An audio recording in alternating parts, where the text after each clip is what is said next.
மாண்புமிகு தமிழக முதலமைச்சர் ஐயா அவர்களுக்கும், முதலமைச்சருக்கு அனைத்து விஷயங்களிலும் நற்பெயர் ஏற்பட நல்ல வழிகாட்டிகளாக திகழும் முதலமைச்சர் தனிப்பிரிவின் மூத்த IAS அதிகாரிகளுக்கும், அனுபவம் வாய்ந்த மூத்த அமைச்சர் பெருமக்களுக்கும், தமிழ்நாடு முன்னாள் படைவீரர்கள் மற்றும் வீர மங்கையர்கள் நல கட்டமைப்பின் மாநில தலைவர் இரும்பு மனிதர் PV சரவணன் மற்றும் செயற்குழு நிர்வாகிகள் சார்பில் பணிவான வணக்கங்கள்.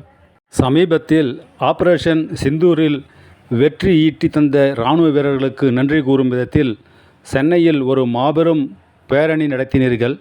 அதில் கலந்து கொள்ள எங்களது முன்னாள் படைவீரர்கள் சங்க நிர்வாகிகளுக்கு தொடர்பு கொண்டு முன்னாள் படைவீரர்களை பெருமளவில் அழைத்து கொண்டு வருமாறு அழைப்பும் விடுத்தீர்கள்.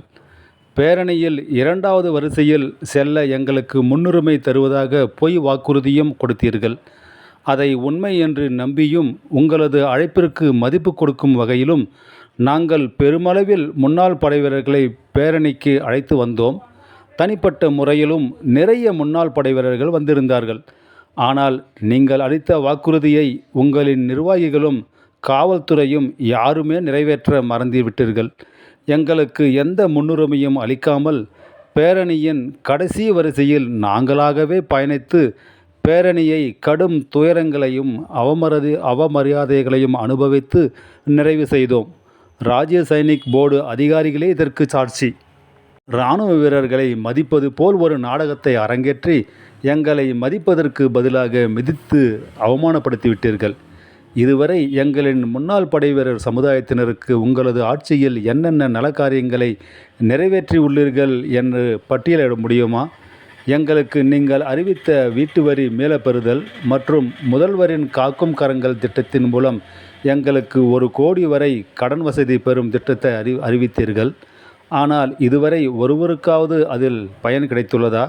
காரணம், இந்த 2 நலத்திட்டங்களையும் பெற அரசு விதித்துள்ள கட்டுப்பாடுகள், கண்டிஷன்கள் ஏராளம். அரசின் விதிமுறைகளின்படி பார்த்தால் எங்களின் ஒருவருக்கும் அதன் பயன் கிடைக்காது.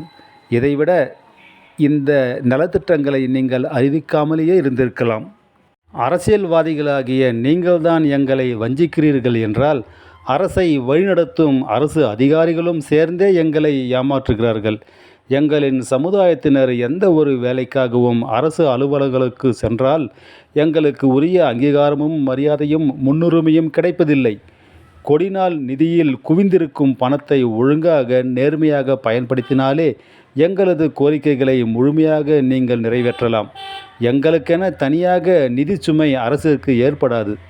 ஆனால் இதையெல்லாம் மாண்புமிகு முதல்வருக்கு எடுத்து கூறுவது யாருடைய கடமை? எதற்கு இத்தனை அதிகாரிகளும் அமைச்சர்களும் உள்ளீர்கள்? மனச்சாட்சியோடு நடந்து கொண்டீர்களேயானால் உங்களது பெயராவது தமிழக வரலாற்றில் நிலை பெறும். நமது அண்டை மாநிலமான ஆந்திராவில் துணை முதலமைச்சர் மாண்புமிகு பவன் கல்யாண் அவர்கள் முன்னாள் படைவீரர்களுக்கு சொத்து வரி விலக்கு அளித்துள்ளார் என்றும், அந்த பயனை அடைய ஒரு முன்னாள் படைவீரர் தனது படைவிலகல் சான்றை மட்டும் காட்டினால் போதுமானது, நகராட்சி நிர்வாகம் உடனடியாக அவருக்கு வரி விலக்கு அளித்துவிடும் என்ற செய்தி காதுகளுக்கு இனிமையாக வந்தடைகிறது.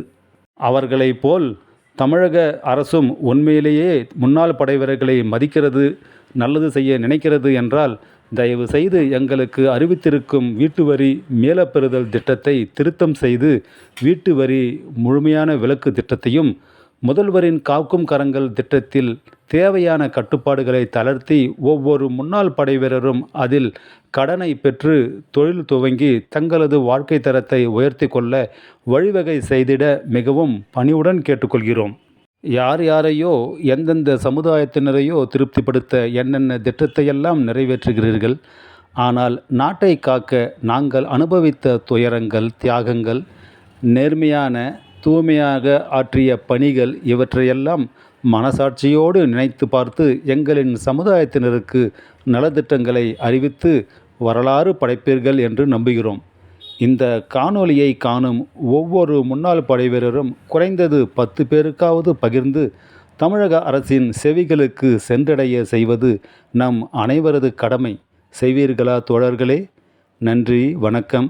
வந்தே மாதரம். ஜெய் ஹிந்த்.